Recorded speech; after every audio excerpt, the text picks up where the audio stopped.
ऑफिसच्या डब्यासाठी किंवा लहान मुलांच्या टिफिनसाठी एकदम मस्त अशी वांग्याची भाजी करणार आहे, एकदम झटपट। ह्याच्यामध्ये मी एक सिक्रेट मसाला घालणार आहे, जो की मी तुम्हाला रेसिपी करताना सांगते। चला तर मग बघूया झटपट अशी वांग्याची भाजी कशी करायची। तर त्यासाठी पहिल्यांदा मी वांगी अशी कापून घेतेय, उभे उभे त्याचे काप करून घ्यायचे। काप करून झाले की ते पाण्यात ठेवायचे, म्हणजे काळी पडत नाहीत वांगी। ते सगळे काप करून घेतलेत आणि ते मी पाण्यात ठेवलेत। आता कांदा पण चिरून घेते। कांदा सुद्धा आपल्याला उभा उभा चिरून घ्यायचा आहे। त्यानंतर लसणाच्या पाकळ्या मी इथे 8 ते 10 लसणाच्या पाकळ्या घेतल्यात आणि त्या हलक्याच अशा चेचून घ्यायच्या खलबत्त्यामध्ये। तर मी इथं या चेचून घेतल्यात, त्याच्यामुळे भाजीला छान असा वास येतो।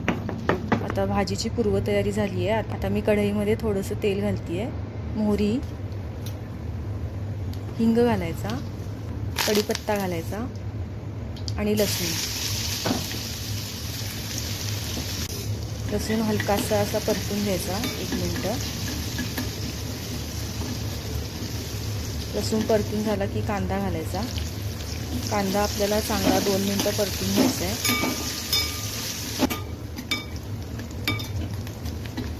आता कांदा परतून झाला, आता हळद घालते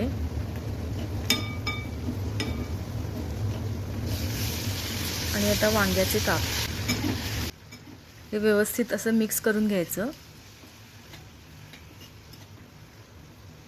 1-2 मिनिटं हे वांग्याचे काप चांगले परतून घ्यायचे मध्यम आचेवर।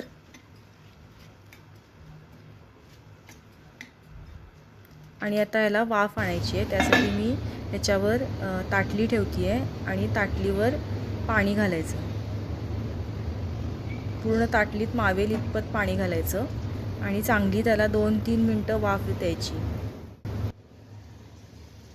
तर बघा इथे 2-3 मिनिटांनी त्याला वाफ आली आहे थोडीशी। वांगी थोडीशी शिजली आहेत, पण अजून शिजायला पाहिजेत। तर पहिल्यांदा मी ह्याच्यामध्ये मसाले घालून घेते। तर तिखट घालायचं, मीठ घालायचं आणि कांदा लसूण चटणी। कांदा लसूण चटणी ऑप्शनल आहे, पण घातली तर छान वास येतो। तर ह्याच्यामध्ये आता मी सिक्रेट मसाला जो आहे तो घालणार आहे।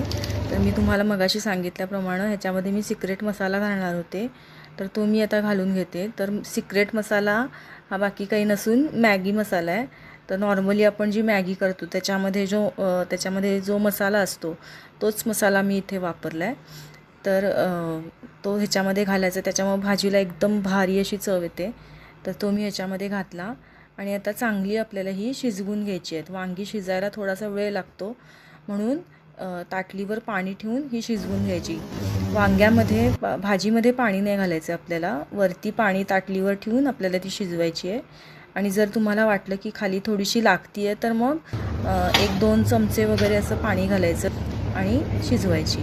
तर बघा इथे छान भाजी शिजली आता आणि आपली भाजी रेडी आहे। एकदम झटपट अशी वांग्याची भाजी मस्त लागते, एकदा नक्की करून बघा।